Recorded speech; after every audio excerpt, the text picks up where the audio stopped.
The family of a Cumberland soldier who went missing in action more than 70 years ago now has some closure. His remains were identified earlier this year and his family was recently notified.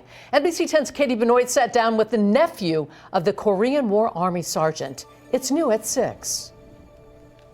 She never gave up. Dennis Kutcher says his mother, Lucille, always had hope her brother, Army Sergeant Lawrence Robidoux of Cumberland, would be found. It wasn't like she just mentioned it once in a while.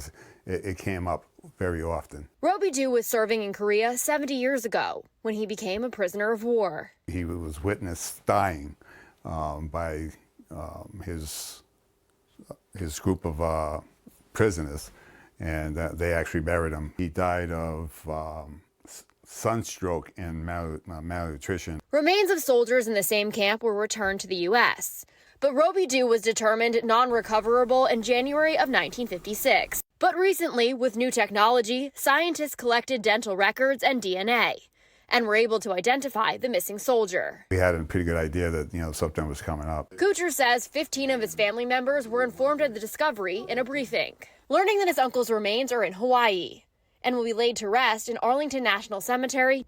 It's a trip Kutcher plans to make, but he says there will be a special ceremony in the Ocean State for his elderly mom, who is too frail to make the journey. The fact that he's been accounted for is more for my mother, who was always worried that she would never know what ever happened to him, and now that she can relax and know that he's coming home. Katie Benoit, NBC 10 News.